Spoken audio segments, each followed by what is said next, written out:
does it feel? Yeah. I'm pretty hyped, man. I'm pretty hyped. I was looking forward to this all day. We were supposed to do it earlier in the morning, but we went about our work day, and then we're back here. So been looking forward to it, man. Yeah, not the worst place to have to hang out, being in Miami. How long have you been in town? I've been in Miami. So I went to West Palm Beach November 1st. I was here for Tony Robbins' seminar.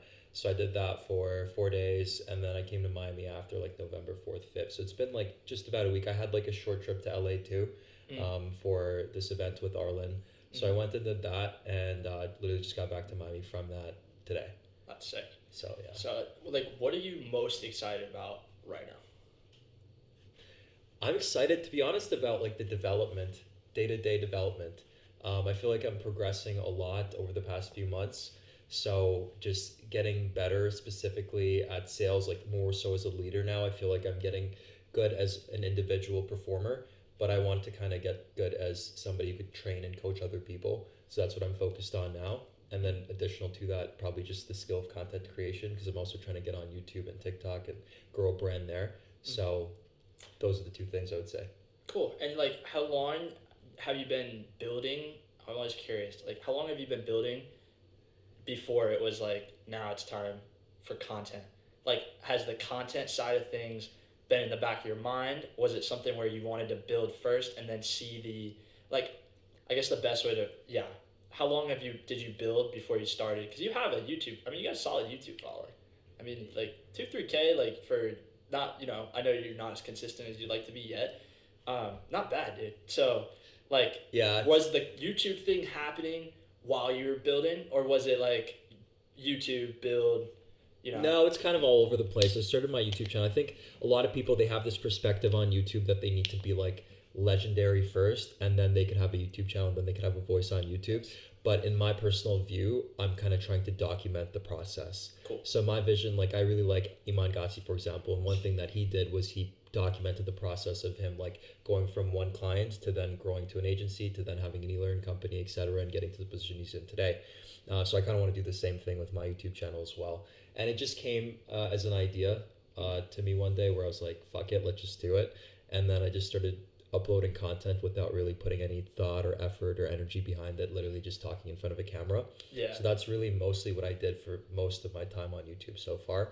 I've just recently been trying to put intention into it, look at thumbnails and kind of the direction I want to go with each video, and titles and description, and hiring an editor and having a team and that kind of thing. So you have to be intentional in order to grow. But I think the first thing that most people should do when they first get started is literally just start and record stuff and then like figure it out along the way. Yeah, and isn't it kind of funny how it parallels, and we'll get into your background and like obviously what you're doing now and how we got started, but you're in the entrepreneurship game, you're in the the sales game around business owners. It's very similar. Like you can relate like the content process. For me, like starting my business process, for you, probably learning the sales process, like you have to just put one foot in front of the other. Yeah. And then you kind of start to notice that things kind of naturally work out. Yeah, 100%. Yeah, and one thing to touch on, because you mentioned Iman, for anyone out there who wants to check out this guy, he's literally documented his journey from 15 years everybody old. Watching this knows Iman. Everyone watching, they should know Iman, but if you don't, dude, and you want to see someone start from 15 to, doing multiple seven figures, at 20, what's he, 21, 22 now? Yeah. Now, I mean, that's 6-7 years worth of work. We'll do it. Now, let's talk about sales a little bit. Why get into sales, and what do you love the most about it? I think everybody that's young, if they don't know what they want to do, sales is like the perfect thing to get started with. Reason for that is because the skill of sales is so useful for any business. I think for growing a business, the main thing you need is one, either a good product or service, and then two, the ability to actually sell it. So if you can master that, that's pretty much half of it. Now, obviously, that's like a simplified version. There's marketing, there's all these other components as well. But I feel like the skill of sales is just so instrumental to any business. And so if you could master that skill, then that's helpful for the rest of your career as an entrepreneur. So for myself, I just naturally have an inclination towards it. I always just love talking about things that I'm passionate about. I've kind of worked sales roles since I was 19. So I kind of got started like a while ago. I'm 24 now, so I've been doing sales for some time now. But I think the reason that everybody should do it is because it's so instrumental to growing, not just professionally, but also in terms of your personality. And you could carry that learning into several different domains in life. So, and then also apart from that, I mean, there's a lot of money in it. You know, there's people. It's like the easiest way to make 10K per month, in my opinion. You know, so I would say for those two reasons, definitely sales. Yeah, so for all you out there, you know, your goal right now is 10K a month, and you're building a business, and you don't know how to, like, we had this conversation where, like, earlier, where I'm like I built something, like, pretty cool, but I've never just dialed in 3 months and learned sales. And I think I recommend that. Like, just talking to you more and more, I'm like, if you want to start a business and you want to scale it to 10, 20K a month, 50K a month, you should, like, take the time to learn proper sales skills, because then, and we spoke on this, not only will you generate more, capitalize on more of your warm leads, but you'll eventually be able to teach someone, like you said, now you're 5 years in the game, to do it just as effectively, if not better. And then you can really focus, focus on it. Yeah, and just to be clear, it's not like 5 full years. Like, I started at 19, but then I took like gaps for a long period of time as well. Yeah. So in terms of like actual professional experience in sales, maybe like just about a cumulative of like under a year. A year and a half maybe. A year and a half, I would say consistently. Cool. Yeah, definitely a great thing to get into. And now, for those out there that are already in it or want to start, what are 3 things they need to be successful? 3 things to be successful in sales? Yes. So I would say 1, obviously, just anybody would say this, you need to be comfortable with dealing with highs and lows. I think that the biggest thing with sales is you have some days that are like incredible. I've had like dozens of $1,000 days. I've had dozens of $0 days as well. So I think maintaining emotional homeostasis through the highs and the lows is really important, because a lot of people, when they're first getting started in sales, it starts to consume them and they can't compartmentalize their work life and then their personal life. Right. So I would say that just maintaining emotional homeostasis is super important. I think even so, to even do well in sales, you need to be able to manage your emotions really well. So I would say that's the first one. Other than that, obviously, the ability to communicate your thoughts persuasively. There's a lot of like technical things that go into it. Every single little detail matters. Tonality matters. Body language matters. The direction you take the conversation matters. You kind of have to understand what the prospect is looking for, and then through that, tailor the conversation in a right direction to like take them from not knowing too much about you, not really understanding what you're about, to then walking them down the line to then wanting to buy. So it's really just like understanding the nuances there. And then other than that, maybe let's say like asking the right questions. Cool. I think one big thing with sales, like people don't really recognize, like they think they look at like Jordan Belfort and they just think it's just like talking and just like being loud. Yeah, exactly. It's just being loud. But the thing is, I mean, when somebody says, sell me this pen, the first thing that you should be asking is questions around why. Yes. Like, why do you need a pen? What are you going to do with the pen? Things like that. Right. And so asking the right questions to then make the prospect come to a conclusion in their own mind that they want to buy, rather than you telling them. Because the thing is, the easiest way to sell somebody is them selling you. So if they, in their mind, believe that they want to buy without you actually having to convince them, but asking them the right questions to lead them into that conclusion, that's really the best. That's the best way to do sales, in my opinion. So, cool. Right questions. Yeah, no, I think that's all really helpful, especially what you said there about the end of, the best salesmen know how to get the clients to sell to them, which is sweet. It's a really good point you made. Now I want to talk on those first 2. Being a good conversationalist. Is there anything, or just like the right tone? Is there anything you did or people you kind of look to, that helped you develop those first 2 things? Because those are really like intangible, kind of personal, like traits. Is there anything you do on a daily basis that you say, allows you to kind of convey that when you're talking to clients? So tonality wise, I think that it just goes into training. Like there's different types of tonalities. So there's like a charming tonality, which is like, hey man, it's nice to meet you. Like, what's your name? And there's like a conviction tonality, which is like, dude, I'm super excited for this podcast. It's gonna be a great time. So, and then there's like the confused tonality, which is like, yeah, like, what was your name again? So it's like you kind of have to like balance all the different tonalities and use it at the right time. So if you, and also like kind of have like inflections, so like you do one tonality and then you switch to another. So like for example, you might do something like, so with this $2,000 package, the first thing you get is one-on-one access to mentorship. You say that with conviction. The second thing you say, and despite how famous the influencer is, you still get direct time from them.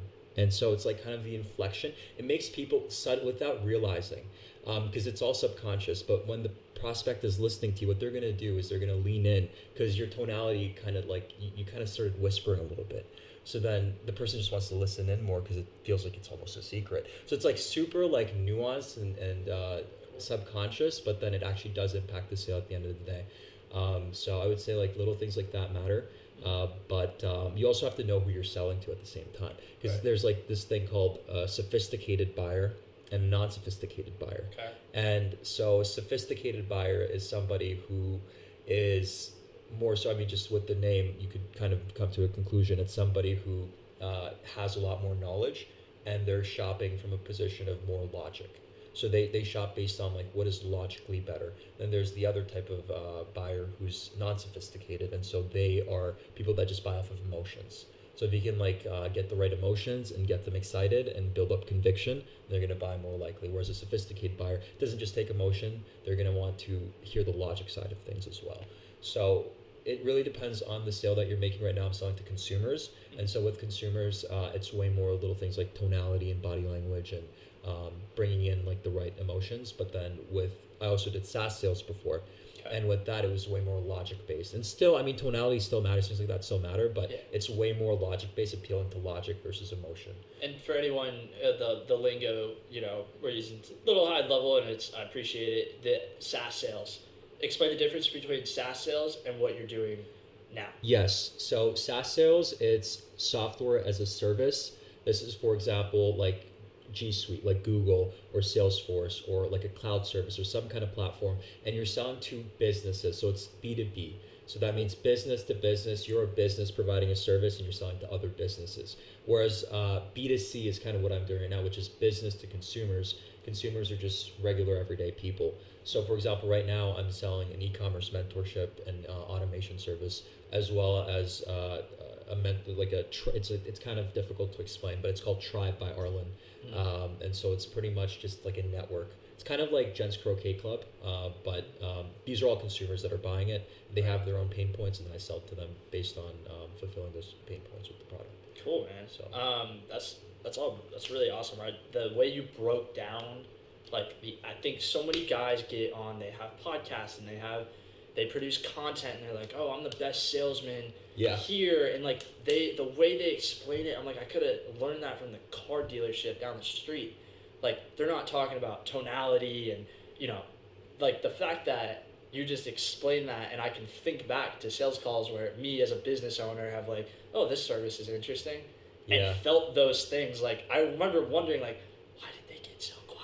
And then they got so like excited, and I was like, did I miss something? Like, but the big thing you hit on was it grabs your attention. Yep. And having attention, as we spoke on the social media, is everything, right? So it's like you talk about like attention, drawing people to your product. Yeah. Now you're on the sales call, great. Maybe your social, maybe your ads worked, but if your sales guy or you on the call can't provide that same level of holding the person's attention, you're not going to get to the point where you hear the pain point, or you make the sale. Exactly. The game is you want to plant the idea of conviction on your product or service into the prospect, so much so that they are willing to like speak highly about it and sell other people on it. So if you could do that, and then there's like a bunch of subtle ways like tonality, like we touched on, that's kind of how we get into it. But if I were to just say blankly, like, this is the best product, you should buy it, that doesn't hit the same way as if I ask you the right questions and ask something like, okay, so what are you struggling with? And how is this impacting you? And what are you looking for? What have you tried so far? And then through that, like planting the seed of the product and service you're selling to really be the solution to those problems. Mm-hmm. That's how you can really like start to do well. And I would also add a lot to this as well. You can't do that if the product or service itself doesn't do well. So if it doesn't actually have a ground to stand on, you can't properly, it's just impossible to have the level of conviction to be able to influence people that way. So I would say that you have to be behind the right product and service, but when you are, then it's just a matter of pretty much helping people and convincing them subtly of your product being the solution to their problems. Very cool. That was a great, like, real first, like, the first 15 minutes of this. I think we got a lot about kind of like what you're doing, and obviously you showcase your expertise like very well. So if you guys haven't checked out his YouTube channel, go check it out. I haven't made any content He on hasn't sales made it at all. in a while, but the stuff on there is very helpful. It's dude. all personal development. I don't talk about sales. Not You even don't talk about any sales on it? Zero. No. Okay, so maybe we'll have some clips from here. Yeah, exactly. That'll be floating around there soon. But what about you said you're 24? You know, university experience in Toronto. You went to college, correct? So I went to university 2 hours west of Toronto. I went to Western University. Studied. I changed my degrees a few times, but I finished with a degree in marketing. Cool. So that's pretty much my background. Nice. And now I kind of want to get into, like, let's talk about your college experience a little bit. Kind of why switch? What did you go in at? This question I like to ask people because, like, the way college is kind of trending these days. Yeah. What was your thoughts going in to university, and how have they changed since, like, graduating? Or, Yeah, so going into university, I didn't really think about money too much. I think my mindset back then was that I had the traditional view of thinking that most people I think have. I think the viewers of this podcast probably don't have it as strongly, but most people, when they're in the matrix, they think that you have to go to university, get a job, work hard on that job, elevate your way up, and then eventually like have a level of freedom financially. For myself, I had like a little bit of a twist to that where I was like, I'm going to go to university and then get a job and become an entrepreneur. After a few years in the game working for somebody else that was like above me. So like in my 30s, I was like, I'm going to become an entrepreneur at that point. And so for myself, when I was first going to university, I wasn't really thinking about money. I was just thinking in terms of like the parties and in terms of like the fun and the pleasure and meeting people and things of that nature. And that's really kind of what my mind was constrained to. And actually, funnily, I first went to university to become a doctor. So I was going to do pre-med, and I kind of changed tracks like halfway through my first semester in my first year. So it didn't really stick at all. Gotcha. But initially that was my goal because I still always had a drive for money. And so I was like, at that time, with my level of understanding of the world, I thought that doctors were the ones that were the most rich. And so I was like, I'm going to become a doctor.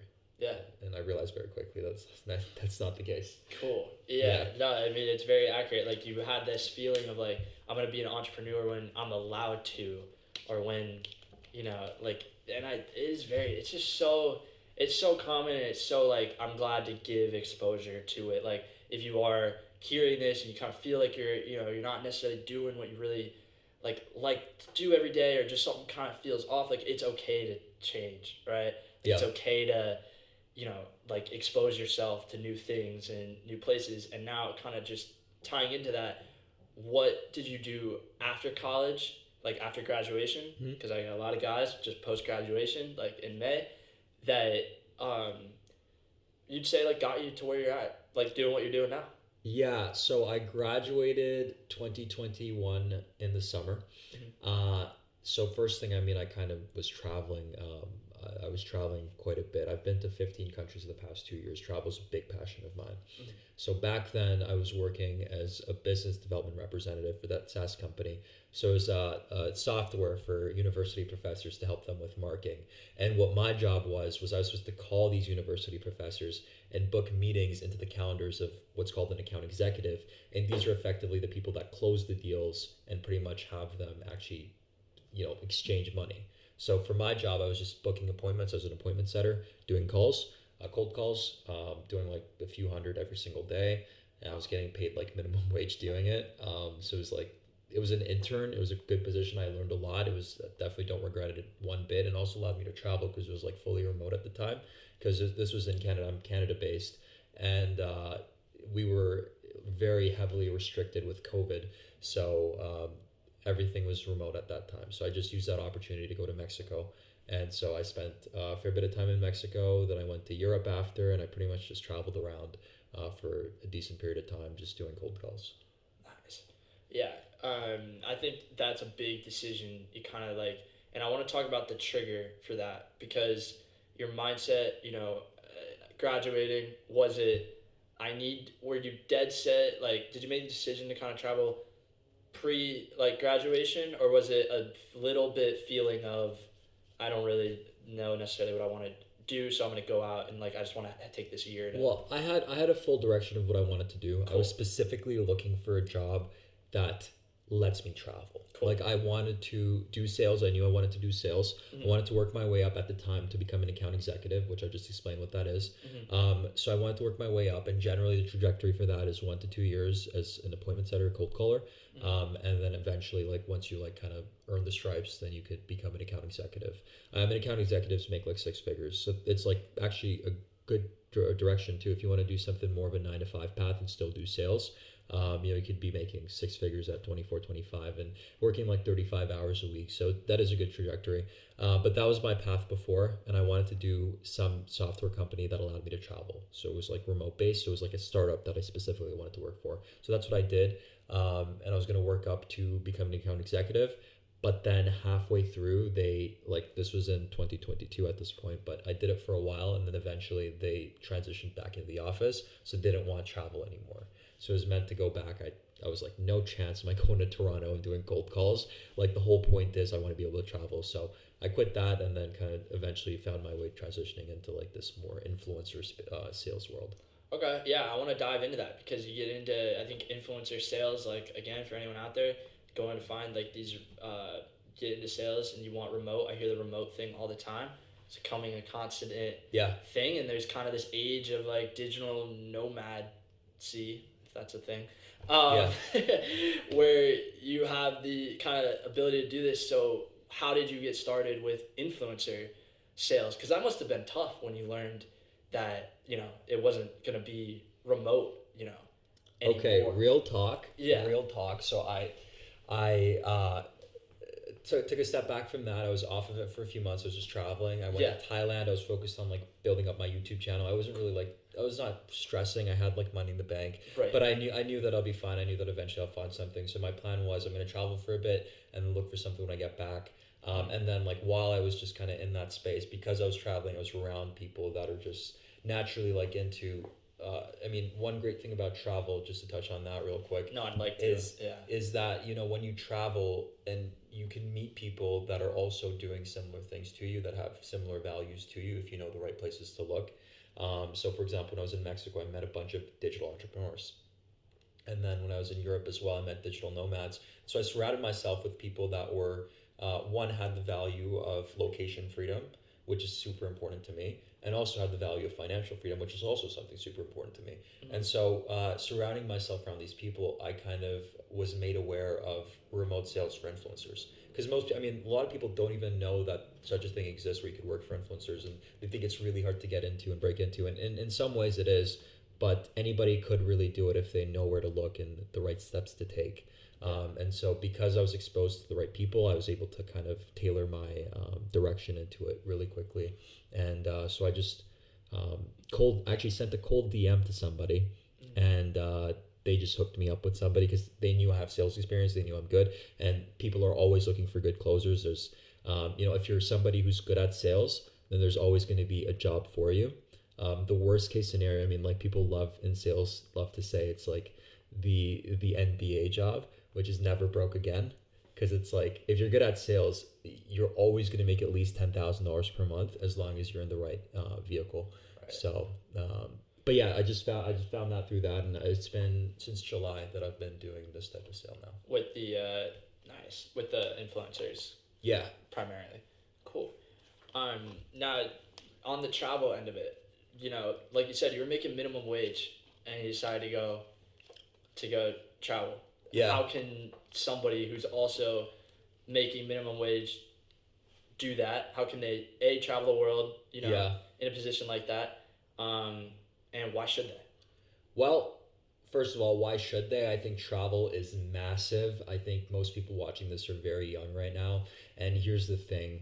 We're only going to be 21, 22, 23, 24, 25 just now. Like, eventually time is going to pass. There's nothing that you could do to stop it. There is going to come a time, hopefully, God willing, we're all going to be 70, 80. and we're not going to have the level of energy and enthusiasm and curiosity and drive and adventure that we have right now. And so in my view, I think that if you're young, you want to capitalize upon that. And there's so many great things that come from it. Like you meet cool people from all around the world, you get exposed to culture, your mind opens up. If you do it the right way, you could also grow as an entrepreneur because you're making connections with people that are maybe doing, like I met people that are millionaires while traveling that are digital entrepreneurs. So that's something that anybody could do. And just like the experience for me, myself, like I love having variety of experiences. That's a high order value of mine, along with freedom. And so I would recommend anybody to travel for that reason. So personal development, fun, pleasure, memories, and then when you're older, you won't regret not doing stuff like this. So that's the why. What was the other thing? How can people do it? How can people do it? I do want to make one comment on what you said, just because you said something that stood out to me about the curiosity. Yeah. Like, number one thing with me, a lot of people I'm friends with is we're all like very curious, and we have those same values. We're like, oh, what life experience could I get if I make this decision, or if I do this, and like, you're in these personal development years for a reason. Like, go personally develop, right? Like, it makes sense. You don't want to hit that ceiling at whatever age it is. I always say, we have so much time here. Yeah, I think all we should be focused on as young people right now is developing as much as we possibly can in our skills and our personality and our outlook on the world and our decision making and our thinking. And I think travel is an element that really helps with that. If you don't travel at all in your 20s, then you're missing a significant part of your development into becoming the person that you want to be. So travel, it's necessary in my opinion. Right, and there's so many ways to do it. Guys like Arlen are very good about showcasing, like, okay, I want to travel the world and I don't have a ton of money, but I do have a skill. Yeah. There's people, not just in the US, believe it or not, out of the 7 billion that are here, that also need your skill. Yeah. And you can go reach out to them in seconds, like via Instagram, via Facebook, via LinkedIn. If you're in college, if you're in university, take advantage. Yeah. Go to your counselor. I did this, and I said, look, hey, here's what I want to do. And, this is kind of the lifestyle I want to live, and I want to be able to see the world. And they're going to put you in touch with the person who needs that skill, or the company that needs that skill in that place. And that's step one. And right, like you said, and I want to talk about this because you go with that intention, you get there, and then you see where it takes you.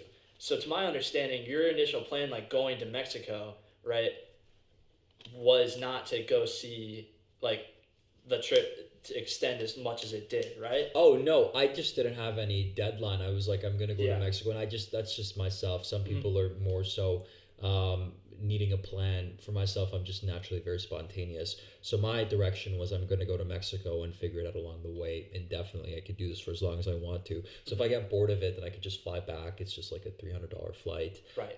So that's pretty much the direction I took with it. Yeah. And Mexico was just like an easy thing because I'm from Canada, so it was like a quick flight. And that was my first real taste. That was solo. I went to Mexico solo. So my first taste. And then through that, I met people, and then I was able to like form a network around the world. And travel like that. So do you recommend,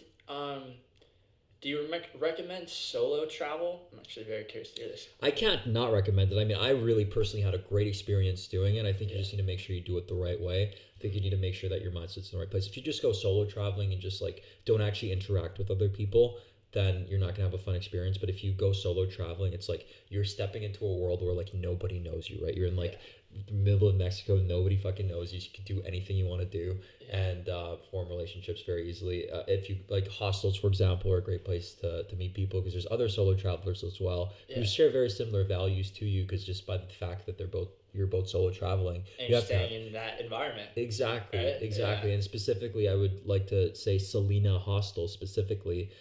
Selena Hostels, they're meant for digital nomads. So therefore, people that are traveling but also working. That's what a digital nomad is. And so I stayed at a Selena hostel, and through that, I just met a bunch of other people that are also digital nomads, and was able to build up a network. Is that a chain? It's a hostel chain, yes. Cool. So, and they also have this really cool package. I'm plugging Selena, but yeah, why not? It's very cool. It was, it was something that that was what I started with, and cool. Basically they have this thing called co-live package, where you could stay in 3 different locations within Latin America. To kind of preview the second half of our conversation, we get into Nabeel's travels, the more specific details, how realistic it really is, and how beneficial putting yourself in a new environment, especially in your 20s, can be. So if you are considering it, I think this first half of this conversation will go a long way. Towards the end of it, we get into kind of what we're doing now. I always let the guests ask 2 questions for the host, so get pretty deep and honest on the second half.